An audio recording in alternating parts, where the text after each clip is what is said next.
which is to pay or not to pay. India's fledgling digital video content business is almost entirely advertising dependent. What place does a subscription-based model have? For which I would like to invite on stage Mr. Arunabh Kumar, founder, CEO, TVS, Mr. Gaurav Gandhi, COO, Wacom Digital Ventures, Mr. Siddharth Roy, CEO of Hangama.com, Mr. Sameer Nair, Group CEO of Balaji Telefilms, Vishal Kumar Maheshwari, Country Manager of View, India, and last but not the least, Ms. Janine Stein, who would be the moderator for the session.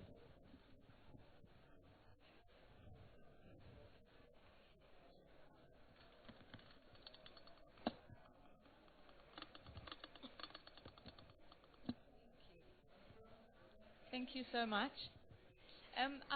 We seem to have lost Mr. Neeraj Roy, but the rest of us are here. So if we could... Neeraj, where is he? Anyway, we haven't lost him, or we've lost him. Right. Okay, so he's changing. Yeah, can you just... Sorry, we've got a replacement. Yay.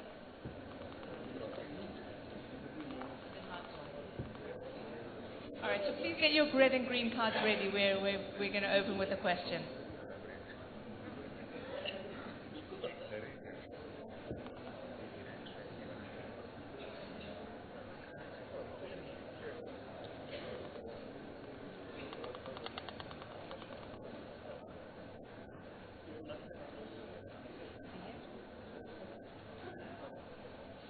Okay, we're one down. We're still one down. Mr. Siddharth Roy.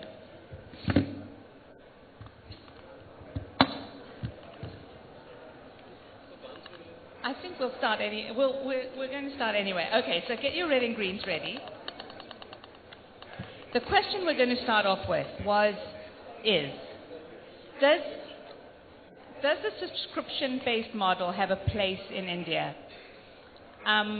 If you could hold up your cards, if you think subscription has a place, please hold up green. If you think it doesn't, please hold up red. Oh, welcome. Who's green? Oh my God, it's mostly green. Fantastic. Benita's holding up two. We have a whole range of opinions on the panel. We'll start off with the no nevers, which is Arunabh. Why do you think it's no never? Okay. I know. Are you punishing me for being the youngest? So, yeah, I think I was meeting my cousins in Darbhanga. They stay in Bihar. It's a small town. They know everything about internet. They have Facebook account. They have Instagram. They know of all these things. And then I was asking them, so what about movies? What is the thing that... He said that there is 150 rupees that they pay for cable. And that's the total capex they have for watching any movie in this country. And that's total. That's not just... That's including electricity. There is no data cost. There is no nothing. And even that cable fee sometimes they miss. And some of their neighbors are able to figure out cable without even giving money to the cable guys. Now culturally this country is aligned to watch the biggest and the most awesome movies, thanks to some of the people sitting on this panel as well. Sameer, and who is, so we have a culture of showing the biggest Bollywood movies for free on television. And this is something which is a training of 9 decades. And when it comes to money, no matter how much of overexcitement this country has, people still open 3 websites and figure out the cheapest stuff and they buy from that website, irrespective of who's doing better in e-commerce. So when it comes to value, as long as these people have a way out to watch something for free, my contention is they will not pay a single rupee. Of course, I don't wish for this to come true. So you're a definite no. We'll go to Siddharth. What do you think? Will people pay? So I also come from a town called Allahabad. And I think it's pretty close to Darbhanga as such. But so we firmly believe, we've always stayed in the middle as a company. we believe that there is a place to get the content for free. There's a place to get it for paid. It's how we charge the consumers where the story lies in the Indian landscape. And we've seen it time and again that when a customer gets up in the morning, he doesn't say he wants to listen to some music today. You have music being made available through different forms of media into him, and that's when he actually gets to reach out. So it's a yes and no. Absolutely. Great. We've got more yeses and nos. Okay. So, well, I actually think that people will pay, but the number of people who pay in this country at this point in time is very small, and therefore my vote at this point goes to more ad-supported, and that's the larger game as we speak right now and for maybe next 12 to 24 months. So at this point I would be more on the red. Having said that, I see there are windows of opportunity of pay as well emerging, and we'll talk about them as we go along. Vishal? Are you green or red? Well, I'm sort of midway. Okay. A yes and a no. So, I think there is this oft saying that we sort of hear, Indians don't want to pay for content, right? And so about 15 months back, I was reviewing a study that we do globally known as the Global Video Indicator Study, and that, said 23% of Indians are willing to pay for digital video content. Now, I didn't know whether to look at that as a glass half full or as a glass half empty, but 23% was not very, very reassuring, right? But yet, the paradox over here is we've got a bunch of Indians who spent 350 crore rupees over the last 2 weeks to pay to watch a movie known as Dangal. We've got 76 million customers who pay for their DTH connections, right? So, obviously, Indians do pay for content. But they pay for content when there is some sort of a value equation that sort of, I think, emerges over there.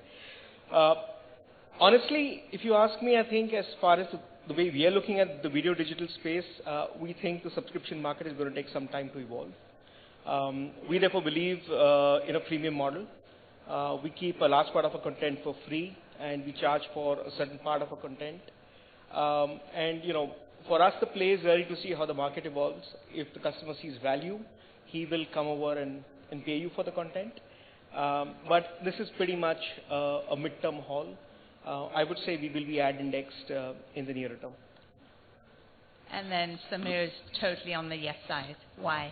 Yeah, actually, see, I'm on the yes side. I mean, I totally believe in that because, there are different ways to look at this. And when you look at a pay market and every time you talk about these things, you size the market in different ways. So, like, for example, we have always paid for television, right? Nobody here never paid for TV, right from 1992 or whenever it started. You pay for everything in India, actually. It's a myth that Indians don't pay and that Indians are cheapskates. Indians are not cheapskates. You got to pay for everything. You go to the temple, you got to put some money in that thali, right? Otherwise, it's not going to work there. So I think Indians are paying. They pay for a lot of things. To take your thing about Dangal, the same Indian who's gone and spent 400 crores seeing Dangal is also aware that it's coming for free on TV in an month's time, right? The same Indian is doing that. So Indians pay when they perceive value, like anyone else, if it's something that they want, and if it's not available elsewhere. So what we are doing is, our entire premise is based on that we are trying to size the market right. So obviously if you look at 1 billion Indians and say, will you get 1 billion Indians to pay? Probably not, because, you can't even get to them and they don't want to pay you and all of that. So when you size the market, we've done one thing which says that if there are about 180 million cable satellite homes, and we think there are about 25 million homes in that who are currently spending 2,000 rupees a month on a combined bill of television, seeing a couple of movies, your telephones, your mobile phones in the house, and whatever little data charge gets spent on that. So they are spending that currently among a family, 2,000 bucks a month. Our premise is that these 25 million homes could very easily in the next year or 2 or 3 take that up to 2,500 rupees a month, which is just 500 rupees more. That 500 rupees more actually adds up to a very nice $3-4 billion industry, of which we want, some sort of slice. The question is, what are you going to give them for it? Right? So you're, out of everyone, you're the most bullish in the nearest term about your ability to get your share of that wallet.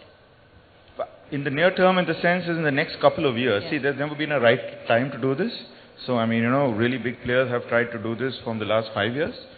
Is this the right time? Maybe not, but there's never a right time. But this is as good a time as any other. And now with the government going with this whole demonetization and cashless digital economy, it's all, I mean, it's just all adding up to the same thing. It's adding up to people, paying for things. So at one point, I think people, even when you're watching for free on the internet, you're paying for data, right? And data prices have been a huge issue in the past. The rationalization of data prices already started with what Jio did some time back and is doing right now, and other players are following. I think that will come in a big way. Once data prices rationalize, it'll also have enough purse left for people to pay. One. Second, typically you tend to, and like in the past when you're paying for television or you're paying for cinema, you're paying for experiences, you're paying for living room products more than paying for hand phone products and so on. Netflix, for example, has always been a living room product globally. So I think when you have people having high home broadband connectivity and paying a fixed sum of money for that, and not worrying about the fact that how much did the AC cost of electricity and how much the refrigerator cost of electricity, therefore not worrying about how much did actually that movie cost on streaming right now, you definitely will have more money left in your mind to pay for content. So to that extent, I completely agree with Samir that there is that opportunity lying there. The question is what's the size and what timing. That's all. And finding what people will pay for. So which brings me to the content part of what people will pay for. We have a mixed panel of totally original and existing broadcasters who are moved into a digital space. I'll ask Samir, you're not a broadcaster. You're creating entirely for online. Yeah, actually, everyone arrives at that position from your own history and your own journey. So our journey is that we are content creators. We are not a broadcaster. We don't have 10,000 hours of libraries. We are not aggregating content primarily because it's all exclusive and non-exclusive. So our sense has been that, India actually missed a very important step in TV, which is the premium subscription television. So we are, what we started out in 2000 putting daily soaps in prime time is pretty much the game today. The number one show in India today is something called Nagin, right? This is 2017. So that's where Indian TV is operating at. So there is a gap of telling better stories, of creating premium content, and that's what we are playing on. So our sense is that since we missed premium subscription television, the opportunity exists to create that kind of content and go OTT. Instead of starting a channel and going through all that. So you're creating 100% for online. What kind of content? How different is your online proposition? What we are creating is original drama content. Because all the DIYs and how-tos and all that has been done. We are not creating snacking content. We are creating a half-hour drama series in 10 to 12 to 14 episodes, going into seasons and just going completely down that track. Which are going to make available to audiences, and they get to see a lot of it free to start with, and if they like it, they can pay us for it. But you don't get to see all of it.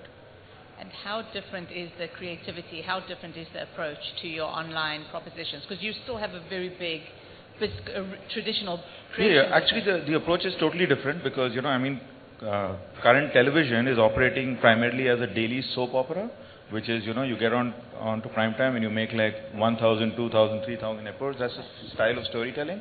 So what we are doing is, shorter series, going by seasons. Really, essentially, being inspired by what the West has done for the last 20 years. Albeit, of course, we are telling, local Indian stories. So that's the play. And we're doing it across genres. So we're doing love and romance and adult and horror and comedy and you name it. But it's all fiction. Edgier. What's the creative route of an online on this thing, there are these 2-3 much abused things for online, which is either it's edgier and therefore no skewing in one direction, or there's a lot of abuse and gali galoch, which is supposed to be the other cool thing. We are not really going down that track of doing that for the sake of doing it. So we are talking about telling stories that can't be told on TV. Okay. So if we go and pitch this show to a TV channel and if they approve it, then we obviously can't make it. Right? The way it works, just to give you a sense of that, is that cinema, if you will, is a content which is viewed in a darkened auditorium with strangers. That's what cinema is. It's a shared experience. Television is something that you view in your living room, in a brightly lit living room with your family. A lot of the content that is also getting created now is something that you do on your own. It's an individual viewing. So you can, of course, still see it on your TV screen. But it is that kind of personal viewing, it's forbidden viewing. It doesn't mean sex and adult and all that. It's just stuff, you know. Like on air, on Indian TV today, you can't put a show about an extramarital affair. We got away with it in the 90s, but today you can't do it. It won't get approved, right? Maybe that's something we could do. You know, it's that kind of stuff. I'll move the conversation to Gaurav. What are you putting online that you think people will pay for?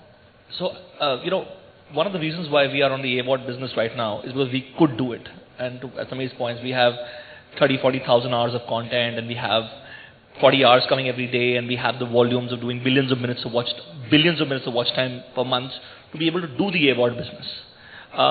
We strongly believe that content, which is current format, will be harder for us to go into the pay space in the short run.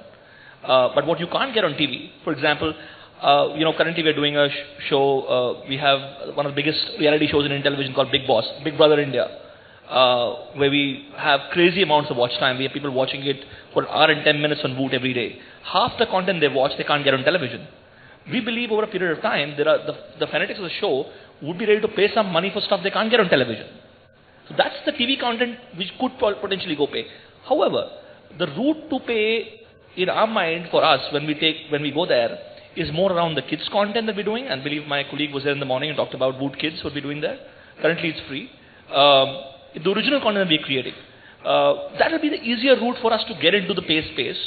But we still don't see large enough volume there, and we see more benefit in being ad supported at this point in time, getting brands to come on board in our original content rather than us taking the route of going pay for now. But that would be the logical route as we go forward.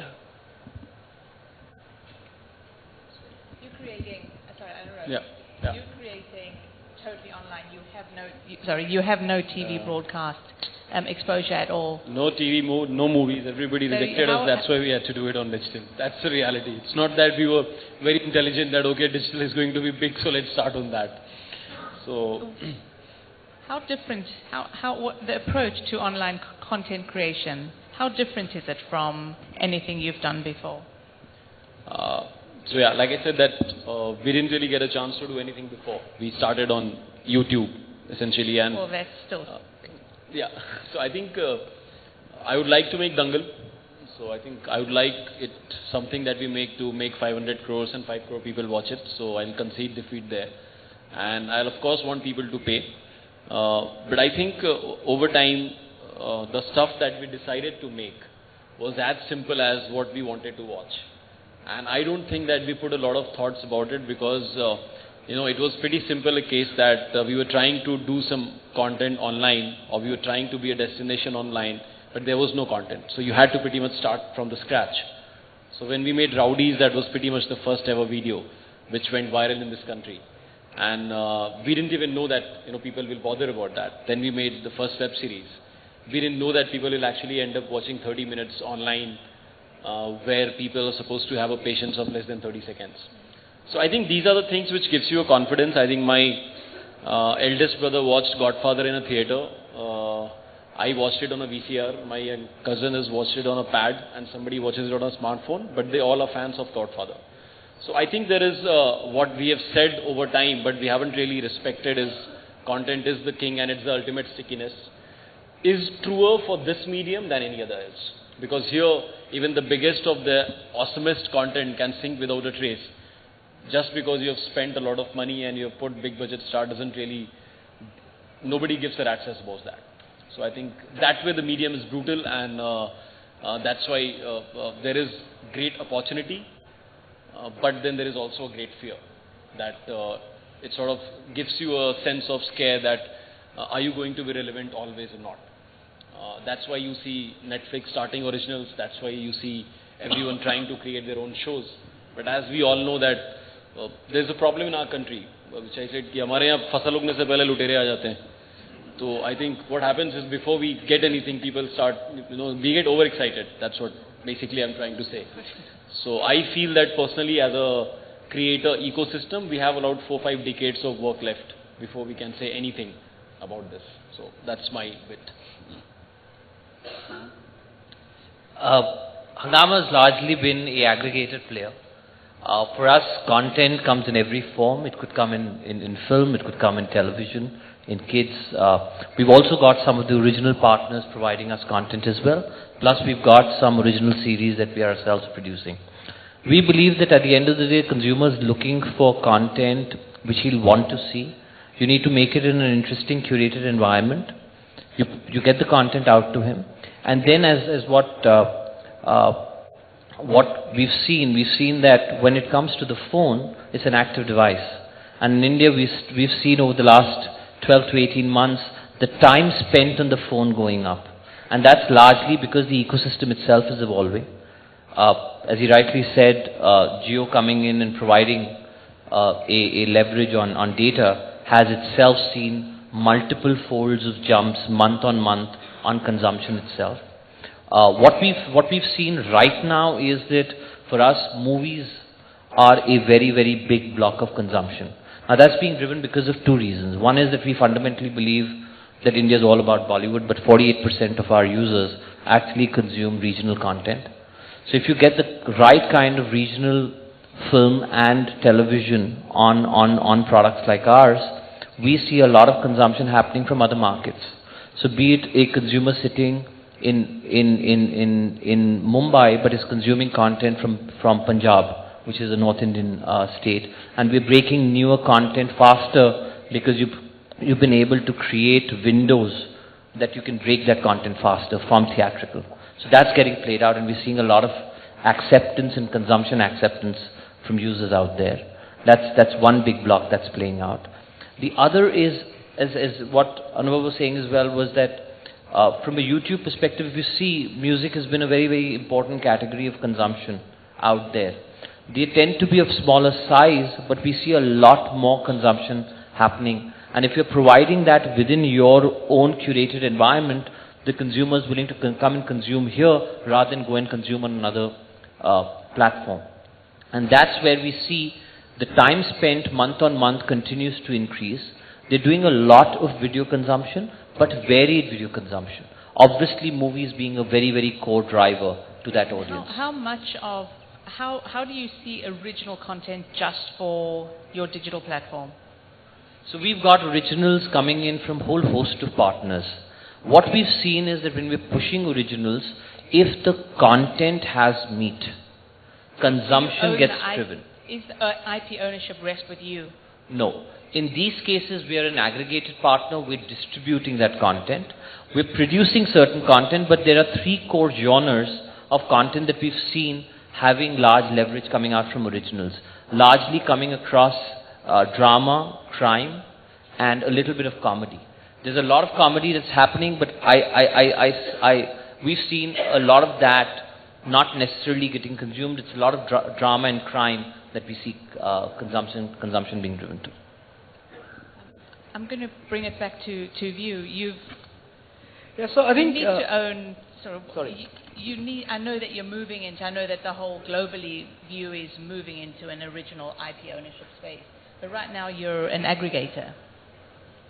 Well, actually, that's not completely true because we run our Southeast Asian operations largely on the strength of Korean content. Yeah. And it's an absolute craze over there. So I think the key learning that we have is the content that you got to really have on digital video is going to have to be distinct, right?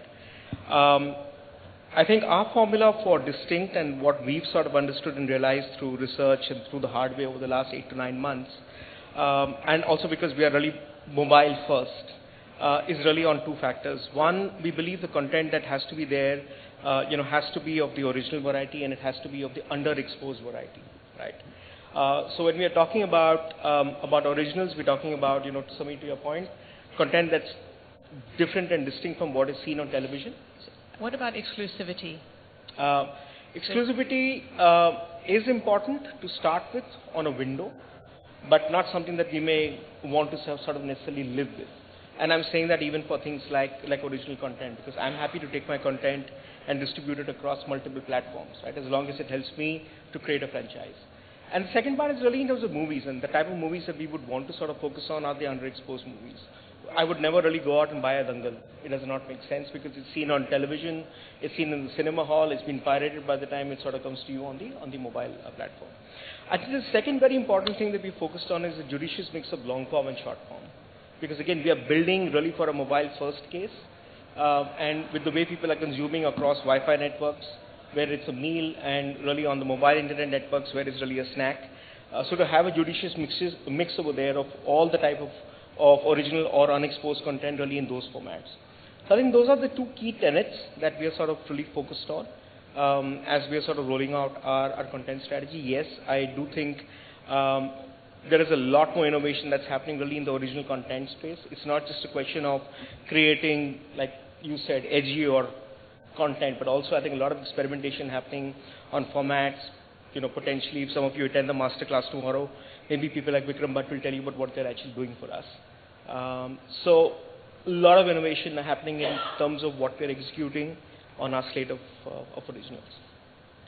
How important is the user interface and experience? I know on the regional level, a lot of energy has gone into creating View as this amazing environment and experience that lets people access things really easily, even though you are challenged on the aggregation side because of the price of buying in content. So look, you know, whatever we have done regionally is what we're also doing in India. So the interface, the UI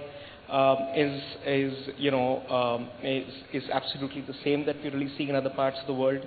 We also take a lot of pride in the fact that we own our technology on an end-to-end basis. So even things like transcoding, we can deliver video in the most pathetic network conditions. So user experience is paramount. I mean, don't forget, we started off life as a technology company.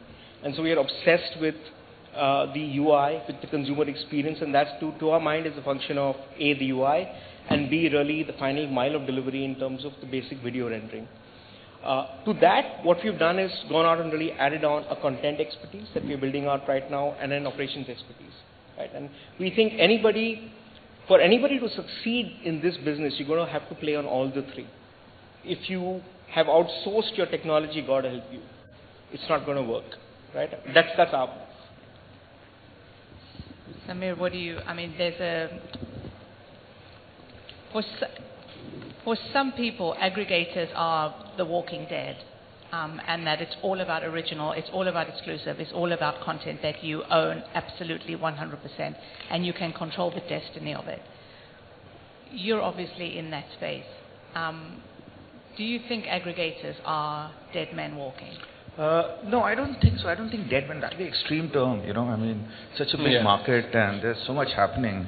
So, I mean, there's space for everyone actually. There's space for aggregators, there's space for redistribution, there's space for originals.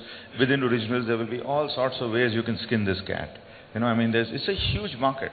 And you're talking about people, you talk about 900 million mobile phones, we say 900 million screens, and then we go on to say 900 million set-top boxes, because that's what these are, right?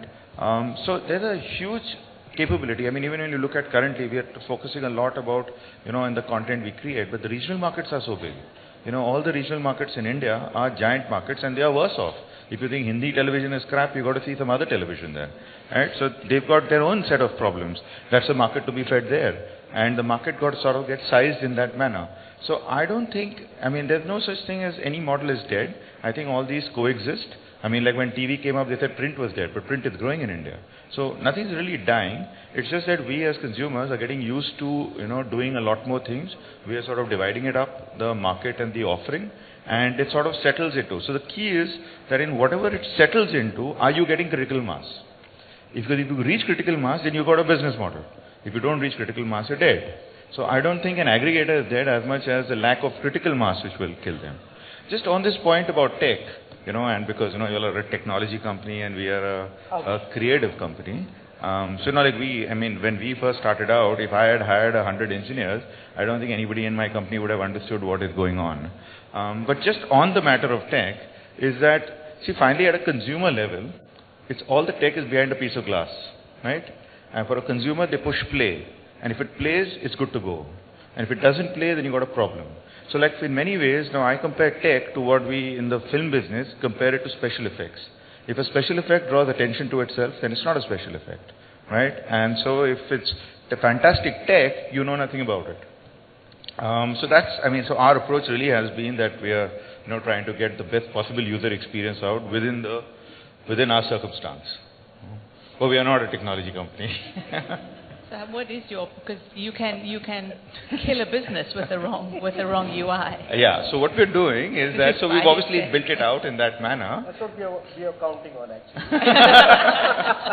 So in order to make sure, so what we've done is actually see, I mean, they say imitation is the sincerest form of Whatever gets flattery. killed in the world of Balaji resurrects. So I think I'm just reminding you. So what we're doing is that we're working with an international, we are working with this company Extreme, which has got the video player around which everything is being built for us. And we are, essentially looking at the gold standard Netflix and trying to, see how best we can get to that. Needless to say, at some point it gets to, well, that's where you need 5,000 engineers and we back off. But up until then, that's what we are doing. And our key focus, of course, is that we want to have a terrific experience and then you get hooked to the content. Then we'll catch up with features, of the gold standard later. Well, I think that the other part of this, what will consumers pay for, is about content. It's also about giving them the content in a seamless way. It's a one-stop, you press play. If it doesn't work, they're off somewhere else. Exactly. So, and that is really sophisticated. It's as sophisticated as... Oh, it's pretty sophisticated in many ways. Just on that point is that, like 20 years back when we got into TV, I remember when my first time when I met the Star TV people, they used to give us a brochure which had 10 pages telling us about satellites and geocentric orbits and north beam and south beam. Remember that, right? Now 20 years on, you don't know. You put on the channel, if you don't like it, you change, right? Nobody is thinking about tech anymore because it's just there. You send a WhatsApp message. I don't think you're really thinking about the technology behind that action. What we are doing is that we are taking care that when you experience our content, you have a good experience. Yeah. That's our key focus, and we believe that all the enablers around have actually come to a good place. The payment has come to a good place. The connectivity has come to a good place. The devices are really smart. The players are good. Everything is falling in place. The experience can be patchy, and I think that's a real problem. Well, you'll have to experience it. Yeah. Gaurav, how do you deal with user interface and user experience issues? Yeah. So when we set this up, we actually also are a more content and marketing focused company, being a broadcaster. But we have very quickly realized, given the scale and volumes we are talking about, 15-20 million users a month, 2 to 3 million users every day, with that kind of watch time, that you cannot outsource everything. So we actually have a bit of a hybrid model on this, and we are moving towards being equally focused on technology and content. But I would think that if I started as well for day one on this job and said I want to first hire 200 engineers to do this, it would have been a harder task for me to launch. Because we didn't start from the position of being a technology company, but we have very quickly pivoted. Today, half my personal time as well as focus of the organization goes in building out back-end technology which can handle the kind of volumes we are seeing. In this business, sometimes the kind of volumes we are seeing could be very dangerous because it could be a curse, because you're seeing that kind of traffic. How do you deal with it? So we have to make sure we are running 100% of the time. Experience is great. We've had everybody has hiccups. We had hiccups as well, but we got around it by actually then figuring out the problems and focusing on getting many things in-house.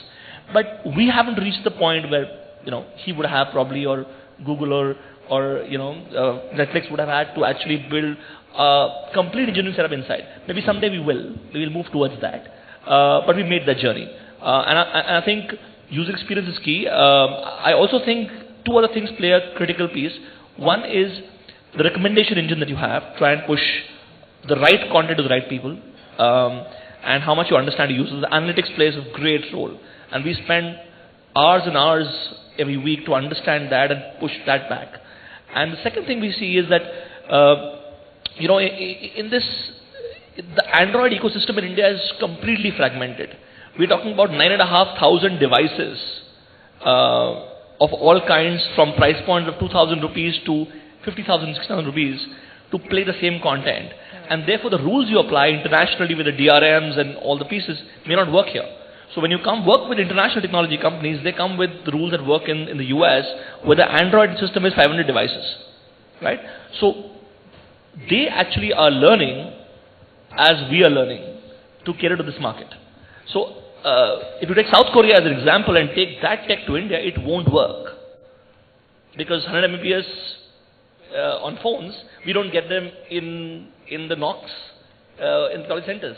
So the question really is that, can you take an international standard and put them in India in this context? Answer is no, you have to find and iterate yourself. And we're working towards that. How hard has that been for you to? Oh, it's been extremely hard at two levels, to convince to spend that kind of money on technology in a conventional content and marketing setup, one. But when people see users numbers coming and revenue coming, they obviously back that. But it's been harder because the technology partners are learning as we go along. So besides probably YouTube, because of Google's omnipresence here, I don't think anybody else had the kind of experience of Android ecosystem that Hotstar and us have had. And we've all learned on that, and our partners have learned, and they're using what they've learned here in Indonesia and the markets now. So, but it's been a fantastic learning, because now we're talking about, pretty much every device above 2,000 rupees can play our content. Now, that wasn't necessarily the case a year back when we all started out.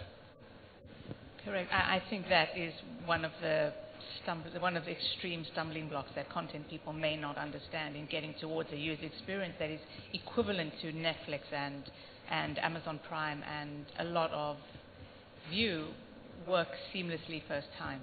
So, and I think that seamlessly first time is a real... Yeah, but I think you can't have one or the other. It works seamlessly, but what are you playing there? As I'm not saying in this use case, but I'm saying, so I think the point I'm making here is, you have to have the content, and you have to. Sorry about that. I didn't mean. No, Gaurav. What I meant. What I meant was. What I meant really was that what you. You're right. You need everything. You need everything, and therefore you can't say one is more important than the other. But what's definitely more important is, why would user come to you? You need to have something to come to you, and then it got to play. So that's the challenge.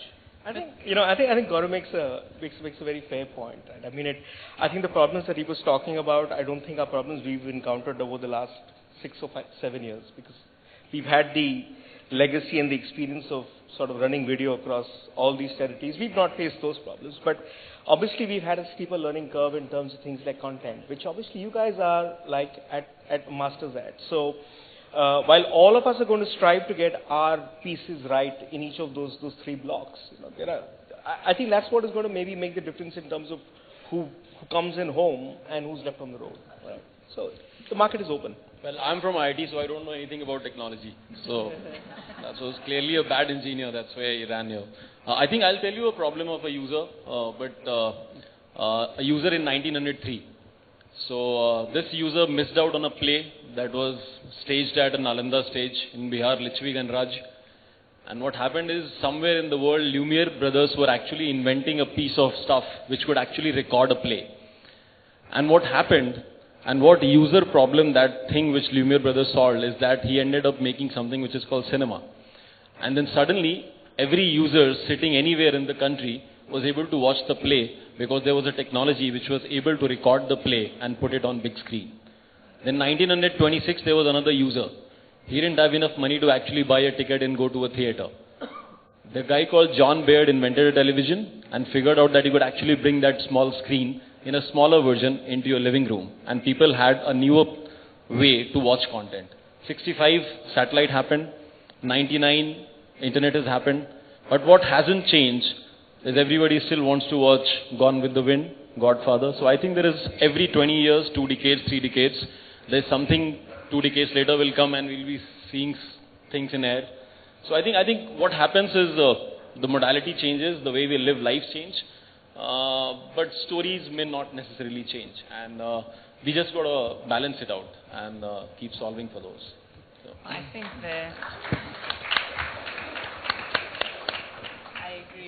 totally agree with you. Balance it out. And on that note, we are out of time. The key takeaway from this panel is that content is key and delivering it is as key. So I guess we've got kings, queens, jacks. You can't have one without and we all know you can't put 2 keys in one tala. So I think, I don't know, we'll lock it. And we've come to the end of this panel. I'll thank our panelists very, very much. And thank you for joining us.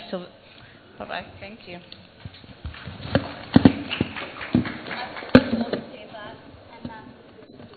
I just have one question. How many of you actually pay for content online? Oh no, here also we have less than 20%. So yes, I rest my case. Take it. Well, thank you so much, panel members. May I request Ms. Gillian Stein to kindly do the honors and present them with the token of appreciation.